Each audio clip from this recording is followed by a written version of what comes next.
Good morning, welcome to another live feed.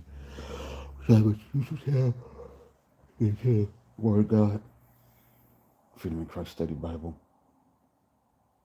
Team on to study the personal attributes of God. We're reading from Hebrews chapter 4, verse 14, 15, and 16. God is gracious and kind.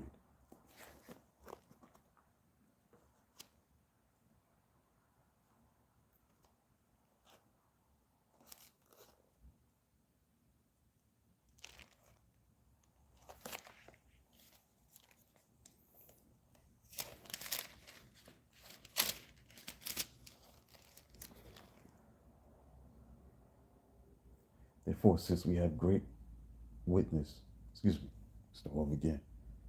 This is about Jesus, the great high priest. Therefore, since we have a great high priest who has gone through the heavens, Jesus, the Son of God, let us hold firmly to the faith we profess. For we do not have a high priest who is unable to sympathize with our weaknesses, but we have one who has been tempted in every way, just as we are, yet was without sin. So let us then approach the throne of grace with confidence, so that we may receive mercy, find grace to help us in our time of need. God is gracious and kind. Hebrews chapter 4, verse 14 to 16. God is righteous and cannot be unjust at any time. To administer justice to give people what they deserve. So if justice was served, we would all have to face eternity in hell. But God is also merciful, therefore He did not give us what we deserve. So Jesus satisfied the righteous demands of God by paying the price for our sins.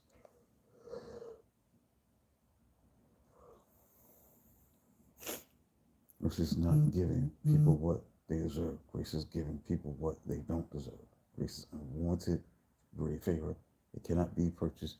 It cannot be earned. One can only respond to a gracious gift by humbly receiving it and by saying thanks and praising the character of the giver. Because of God's mercy, He looked for another way to satisfy His justice so that we would not have to pay the wages of our sin, which is death. Because of His gracious nature, He gives us eternal life. For it is by grace you have been saved, through faith, and this not from yourselves. It's a gift of God, not by works, so that no one can boast. For in order to bear the sins of all humanity, Jesus made Himself nothing, taking the very nature of a servant, being made in human likeness. He became one of us in order to be our kinsman redeemer. He became a scapegoat, so too for us by taking our place on the cross, by becoming one of us. He's faced every temptation, suffered every hardship, was totally rejected, only because He was the one that spoke the truth and love sacrificially. But we do not have a high priest who is unable to sympathize with our weaknesses. We have one who has been tempted in every way, just as we are, yet without sin. Being omniscient, God fully understanding. Being omniscient, God fully understood the suffering and hardship of fallen humanity. He didn't have to become one of us in order to feel our plight. God already knew what we thought and how we looked out. His plans were in place long before Jesus came. Difficulties are in our understanding, not in His. How can we relate to a God who has never sinned? How can we relate to a God who has never experienced suffering as we have? Suffering caused by our own sin and sins of others. It would be hard for us to believe that God really does sympathize with our weaknesses if Jesus had never come. People don't want to share their burdens with those who they don't think can relate to them, understand their situation. Nor do people unburden themselves to others who are unable to help them. But Jesus Christ not only understands, He responds to us kindly, because God is kind and loving by nature. God gives us what we need, not what we deserve, because God is by nature gracious. Let us then approach the throne of grace with confidence, so that we may receive mercy. Lord, grace to help us in our time of need. Okay, Monday will be in Psalm 89, talking about God is faithful.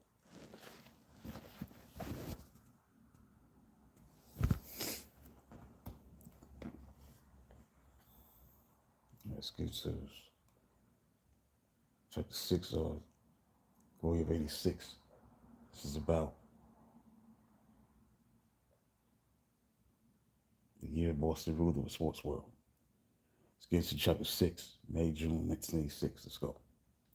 May 2nd, the Atlanta Hawks came out with strong energy in their first home game of the Celtics series.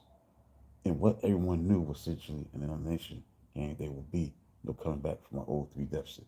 They played hard in front of their giant home crowd at the Omni. Also, Atlanta's favorite was Bill Walton singing this one out. So D at the bacon.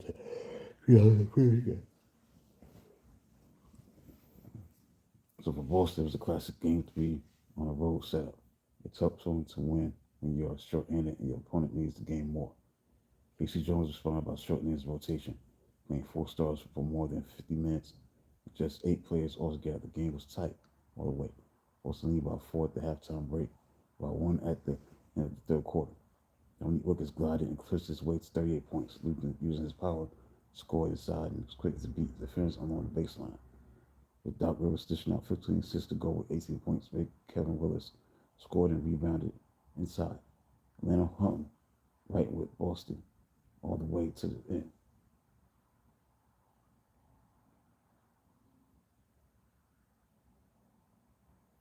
It still wasn't enough because Bird flowed with another triple-double. Just missing with 28 points, 12 assists, 9 rebounds. Mikal poured in 25 despite foul trouble. He was the only star who didn't play 40 minutes.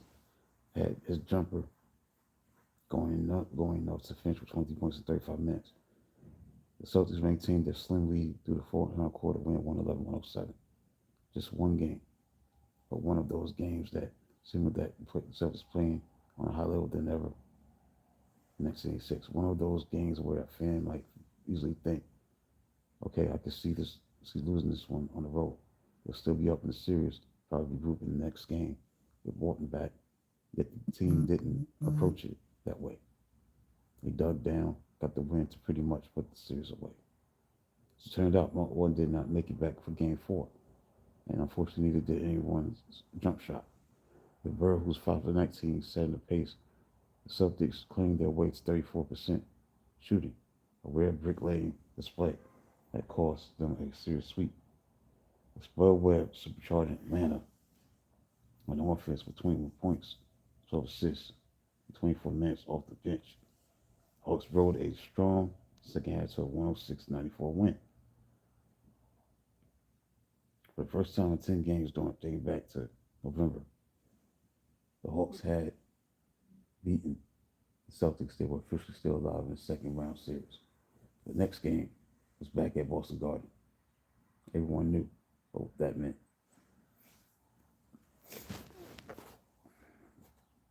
Tuesday night, May 6th, the Atlanta players emerged from the visiting Boston Garden locker room at halftime, facing a 66-55 deficit. Not promising, but not of the game. On the final possession of the break, when he wouldn't hit a jumper to make the score 66-57, then this happened. Vince Johnson hits a cutting Mikal in the lane for a basket. Bird hits Mikal inside for 2. He gets inside to Mikal again for 2. Ainge hustles the ball up court. He's DJ on the wing for a jumper. 74-58.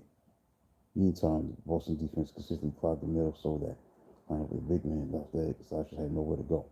He just didn't have the outside shooters to adjust with. The Hawks could rarely get off a shot with a good look. When they did, it didn't fall as the onslaught continued. Mikal feeds Bird for a lefty layup. Range still leads to a Paris putback over. Mikal missed 78-59. Wilkins layup with a little over 5 minutes remaining in the quarter makes it 78-61. It'll be the last Atlanta points of the period. Paris scores inside and then blocks John Contact on the other end. Mikal dunked off a beautiful inside feed from Paris, which will lead to 30. Bird's lefty hoop in the lane off the backboard is immediately fouled by Ainge Steele in the three-pointer. It was officially overkill, as if nearby Division II Mary McCallus had sent Horsey over to the Garden for a scrimmage. The final insult came when Atlanta's Johnny Davis missed the final shot of the quarter, and Willis was whistled for shoving Kevin McCall to the ground right at the horn. That sent McCall to the line at the other end after the clock had expired, where he added the last 2 points of the quarter. The final third quarter tally was 36-6. Scoreboard read 102-61. The final was 132-99. The series was practically over. Walton incidentally tested his knee for 7 minutes. Seemed to feel okay. He got 8 rebounds, but he'd be okay, good to go for his usual minutes the rest of the way. As much as the Celtics' earlier sweep of Michael Jordan and the Bulls might have been the NBA's most memorable first round series ever, the series with the Milwaukee Bucks may have been the league's most forgettable conference final ever.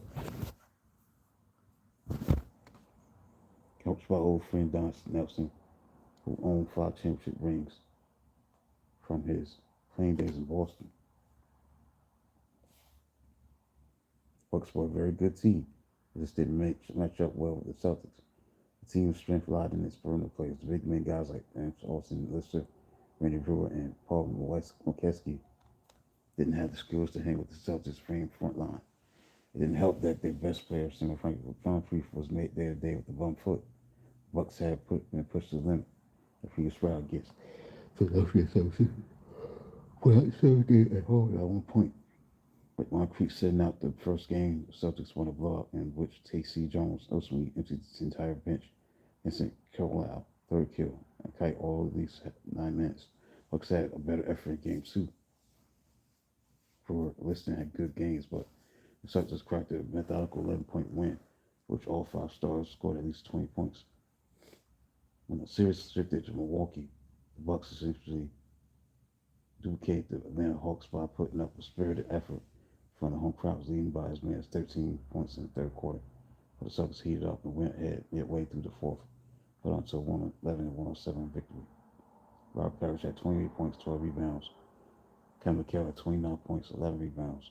While part of the front line of the Bucks, Bird put up his first golf triple-double. It's not hot. Downside, Scott Williams suffered a broken ribs, which of a caused collision with Terry Cummings' knee. Be out for pretty much the rest of the postseason, just as the NBA was expecting. The team would have to do without one of its valuable bench veterans. But Williams was naturally disappointed, but rolled with his okay. Mostly content to know he had plenty to do to get there. It is what it is. When Mikal was out, started and played really well. Would have been great to be healthy, but had a good run. Without Wetman, the Celtics wrapped up the sweep the next day when Bird and Angel combined to bury 8 of 11 threes, 3-point shots. Bird getting 17 was 30 points in the Celtics fourth quarter in a 111-98 win. Regular season and playoffs combined also had beaten Milwaukee, the number 2 team in the East, 9 times in 9 tries in 1985-86. A nice bonus with Parrish in foul trouble for a good part of the game. Bill Walton played a season high at 30 minutes, up to 9 rebounds, 9 points and 9 rebounds. His health looked like fine as the team looked ahead to the finals.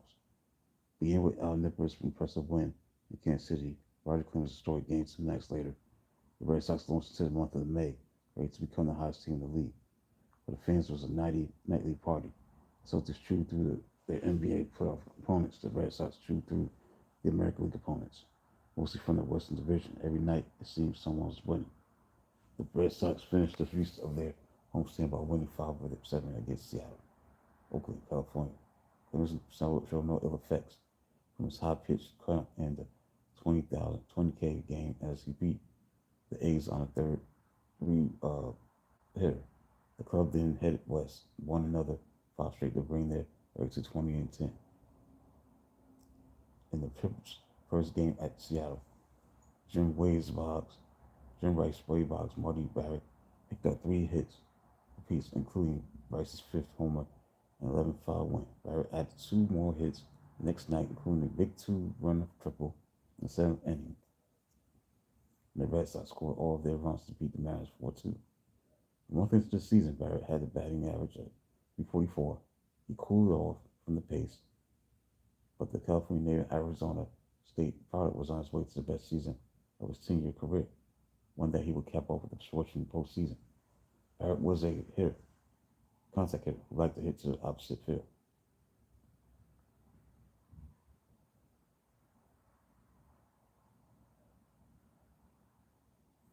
Barrett was a contact hitter who liked to hit to the opposite field. He had low power, really struck out within just 31 times and more than 700 plate appearances in 1986. The ability to handle the bat would soon Pittsburgh McNamara to move him up in the lineup from his customary strength of 8th into the leadoff spot, allowing McNamara to move Evans, who had been leading off, to the middle of the order, where his power could do more damage. By early August, McNamara would tinker one last time by flip-flopping Barrett Miss Boggs, leading Barrett in the lead in the two hole, and Boggs the league's premier on base machine, leading off the rest of the way.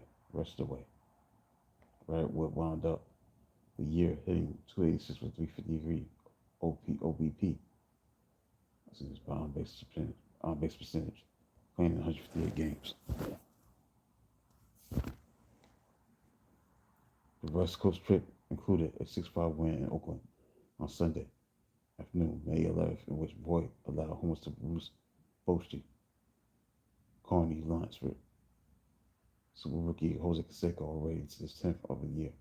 But Boyd allowed just one additional hit over his 7 innings as the Sox picked away with 10 hits, 6 walks, taking a 6-4 lead into the bottom of the ninth. Bob Stanley served up Lansford second homer of the day and then allowed 2 more base runners before Joe Sembrino nailed down the final out, the tying and winning runs on the base was their save of the year. Now, Rich Getman finished the day 4 for 4 with all singles and true in a intentional walk on the ninth, top of the ninth to set up Marty Barrett's RBI single for the Boston's final run. The final game of the trip 3 days later in Anaheim, with Sox returning the Angels 4-2 in the top of the eighth. Getman blessed a 3-run homer off a reliever. He had forced put them in the front. The California tied it at the bottom of the eighth.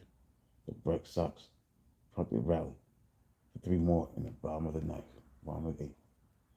The Sox promptly for 3 more in the ninth to win 8-5.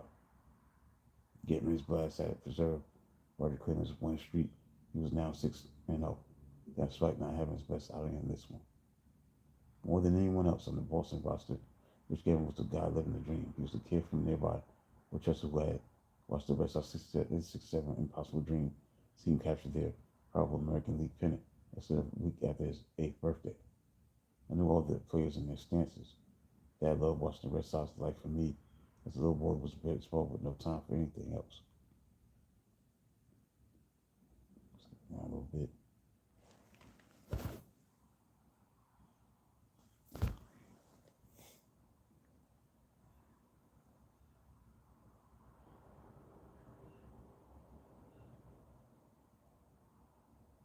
On their West Coast trip, the Sox had lost his opener of the next homestand against Texas 4-1 despite a great effort by Hurst. Struck out 14 but touched 3 home runs solo. But right after that, the Red Sox won 6 in a row, lost a tough 3-2 game. Texas winner Stanley allowed 2 in the bottom of the ninth and won another 4 in a row. The stretch included a 17-7 round over Minnesota at Fenway on May 20th when Clemens endured a shaky outing by giving up 5 runs. But Boggs picked him up, going 5 for 6 to raise his average to 383. Tony Armour sliding over to right field to give us a day off, wrapped out 4 hits. On May 28th, at the Oriole, Kim Boyd beat Cleveland on the road for his 6-minute win, thanks for 9 combined RBI. Rice and Vela. The Sox was 31-14. Leading the division by 2 games over the Yankees. We'll talk about Don Baylor. Got 3-run home in the 6th. Hit by a pitcher scoring a run in the 7th. Sacrifice fly in the 8th. Home was already his 10th for the season. On base percentage was 352. Beyond the stats, the intangibles. Don Baylor had always been a respected clubhouse leader, known for bringing teams together, forcing fundamentals. Placing a value on leadership isn't easy. This wasn't high school baseball. Most difference does look good in a clubhouse guy really make to a professional ball club. So he won with a lot of veteran players like the 1986 Red Sox. Talk about his self approach.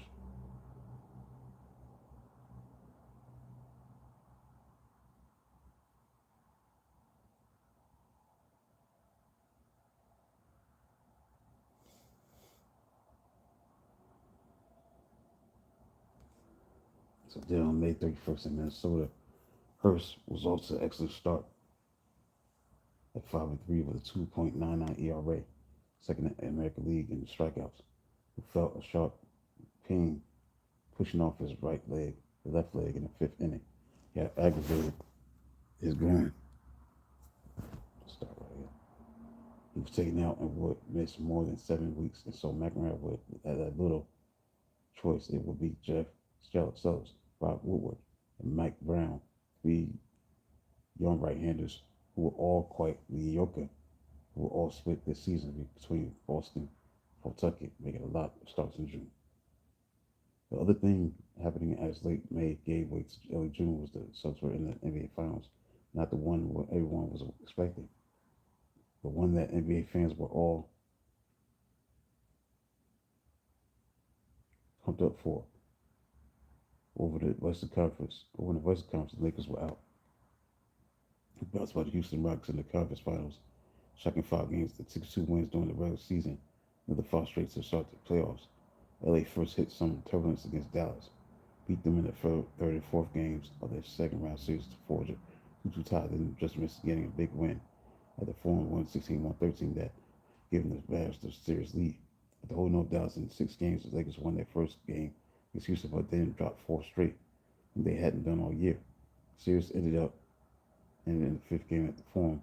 Ralph Sampson took an inbounds pass in the front court, the second on the clock, tossed the ball toward the rim in an upward motion, then watched it rattle in for a 2-point win. So Celtics Lakers 3 was not happening. Everyone, players and fans alike, had to readjust, like the bus away from Magic, Worth, and Kareem. So it's Houston's opposing Twin Towers and Hakeem Olajuwon and Ralph Sampson.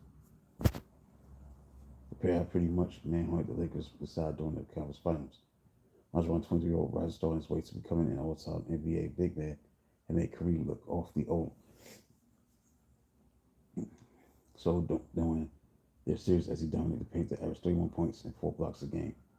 The Rockets didn't have anyone else who would turn your head, although perimeter guys like Louis Lloyd, Ronnie McCray, and Robert Reed could occasionally come up with a hot hand, while Mitchell Wiggins and forward Jim Peterson provided the key depth.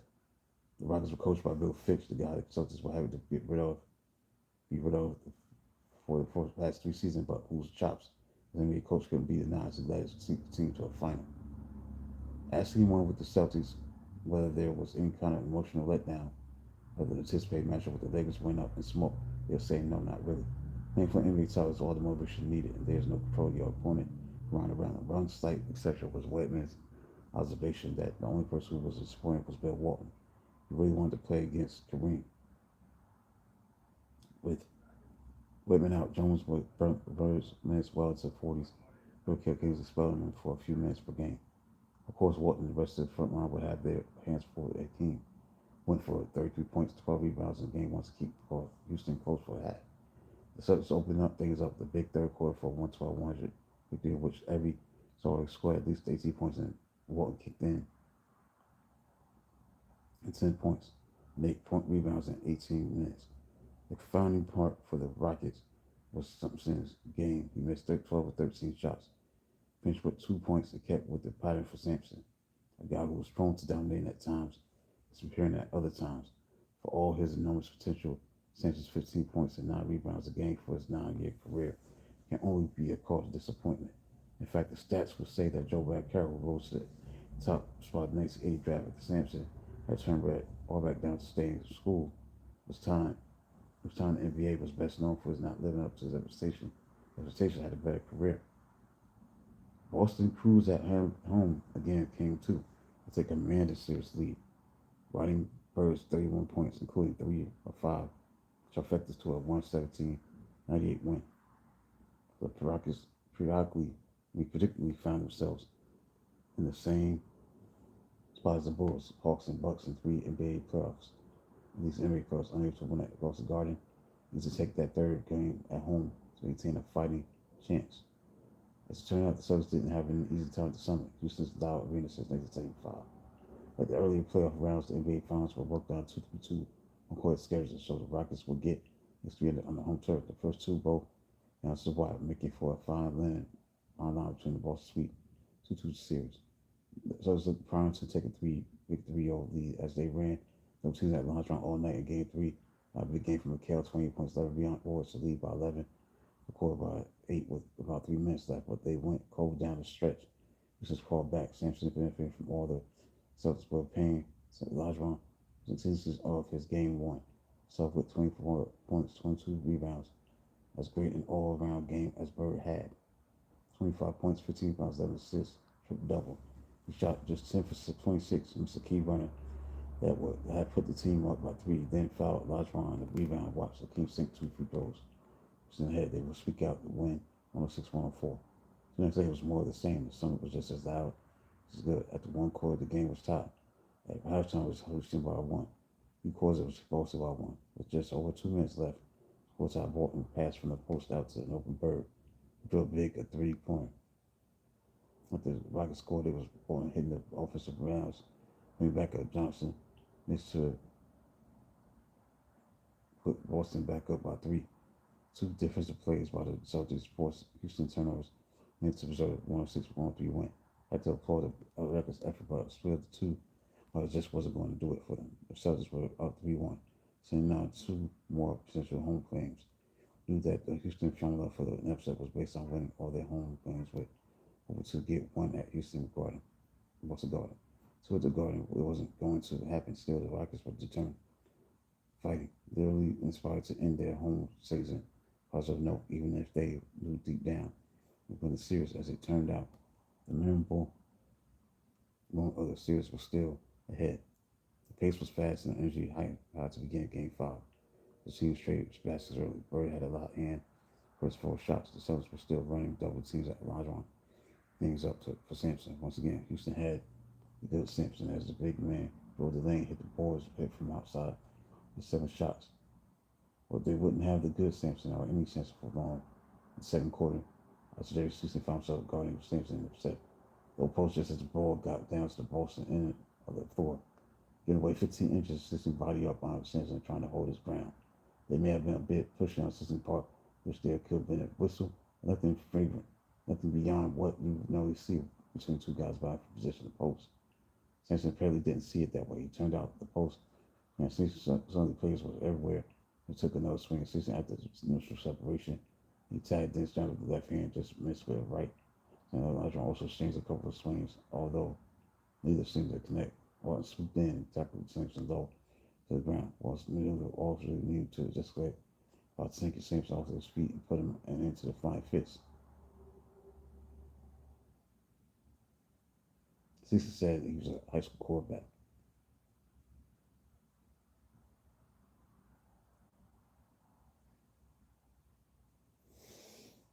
So there was a lot of ejections going on. There was ejection going with Sampson. Got ejected. Rose had 32 points and 14 rebounds. Jim Peterson had 12 boards. Richard Williams had 16 points. And the Houston Rockets won 111-96. Burr said that the team lost its exposure to a bit true rarity for the 80s Celtics. It came Game 6.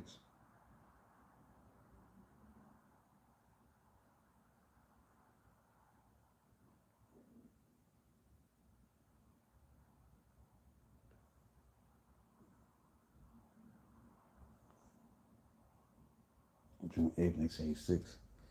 Boston was able to win the championship the 16th. Did what they had to do. And according to Bob Ryan said he calls top 3 Bird game of all time. It was the Celtics least makes that player would do to the Houston Rockets Game 6. The first Houston possession guarding Rodney McCray drops back to the passing lane, steals McCray's pass, leads to the transition led by McHale.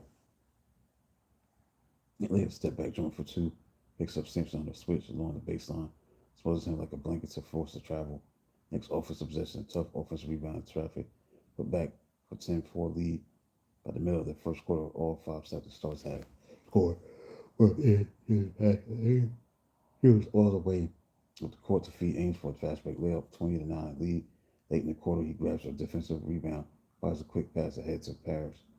Running the floor, although Rodriguez hustles back to knock the ball away from Parrish just before up for layup.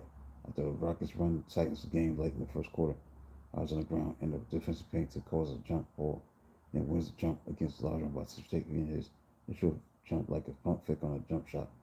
Javon time it off. Then at the other end fakes McCray out of his shorts. He drives to the hoop to draw a foul on Olajuwon. Early in the second quarter, he emerged from a three defensive scrum with the ball. Had to create a 3-on-1 break and passes ahead to the who flipped back to Bird for a layup. So 9. Bird had 12, 6 assists. 2 possessions later, he fires a bullet pass from the perimeter into McHale for a dunk. Bird was Dick Stockton. Late in the half, he helps us forward an offensive rebound. Just keeps his feet in bounds at the baseline. So backward pass to McHale for another dunk. McHale already has 20 at this point. Many opens created by Bird.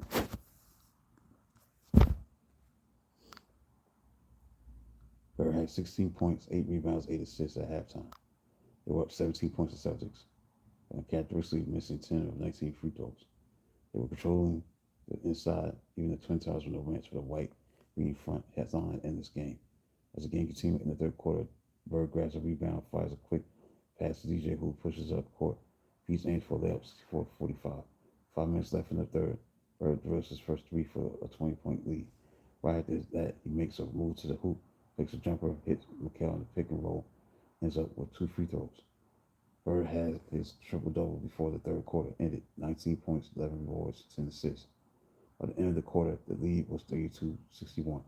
The crowd was ready to triple celebrate. Bird still hadn't come out of the game. Wetman was in uniform, but his ribs really hurting for the NBA contact. And the question was whether Jones would give him a token appearance near the end.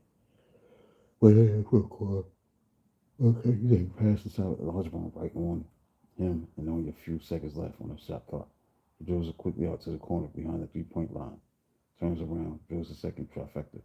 Celtics are up 25. It's all over. The last detail worth noting was up 28 to the fourth quarter. Bird still playing intense defense on Rodney Craig. Defeats in a seesaw game. The final was 114-97.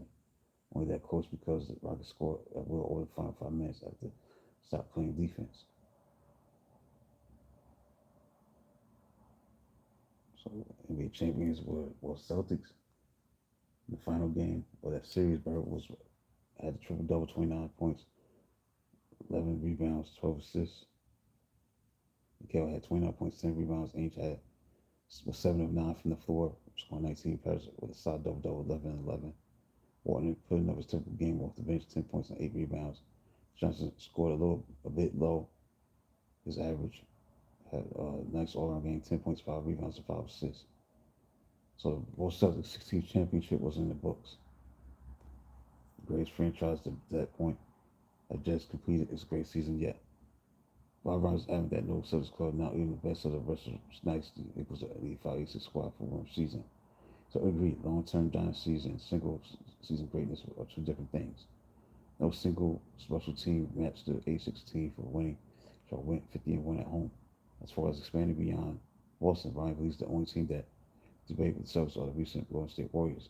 So with the vibes being the adoption three-point shot as a big weapon, which changed the way the game is played and the way rosters built. He successful with the greatest team of the pre-3-point era, meaning the era before the three-point became a significant part of the game is now. To be able to see them play the Warriors.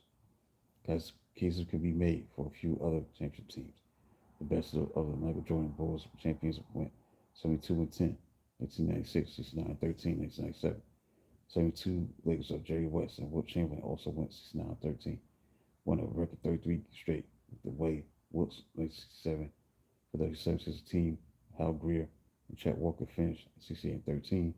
Both the 1983 late 76ers, 1987 Lakers made it as 65 wins. But the precise ranking of history top handful of teams can be debated another time, whereas the 86 Celtics rank is high. For basketball purists, there was probably never more enjoyable team to watch. The Celtics Lakers teams of the 80s, and you could probably throw in the Pistons, 1988 to 1990, really the last great teams before the effect of the NBA salary cap fully kicked in. The narrative that most forced front office to build around a couple of stars, trying to put a bunch of pro players. The Michael Jordan, Scottie Pippen, Chicago teams were built this way. Great teams, but you didn't see 5 Hall of Famers on the roster. The same goes with the Kobe Lakers at early 2000s. Those teams were 3-peat champions, in fact. The 90s Bulls 3-peated twice. Might have won 8 times in a row if Jordan hadn't run off to play baseball for a while. Rings and rings, hard to escape the feeling that all those rings, Chicago, Los Angeles, were more extremely career before it was Jordan, Kobe Bryant, than about the teams.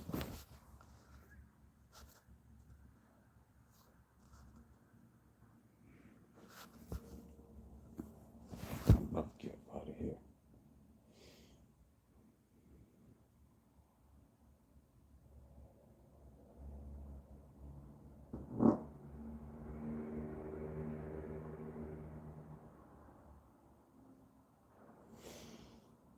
Red Sox people there to do skip it.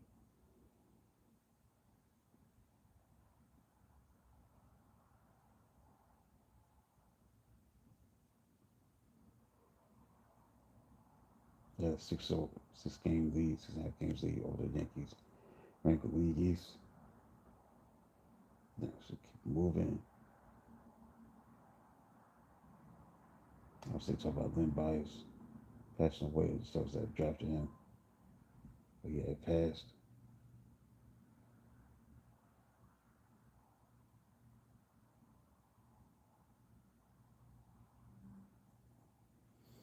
Drug overdose.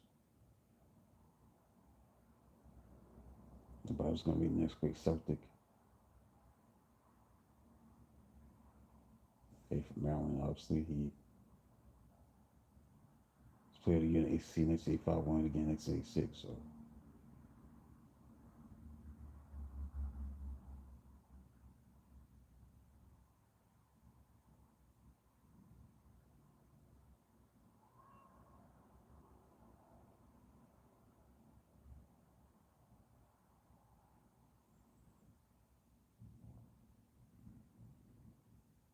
right, so I'm done with this chapter being part 3, July to October 1986. Into July, August 1986, chapter 7 on Monday. So that's it for today's live feed. Chapter 7 on Monday, the Lawyer of 86. The year Boston ruled the sports world, July, August 1986. And then I'll be in chapter, it's going to be Psalm 89. God's faithful. That'll be on Monday. Until then, talk to you on Monday. Subscribe to the channel. Talk to you on Monday.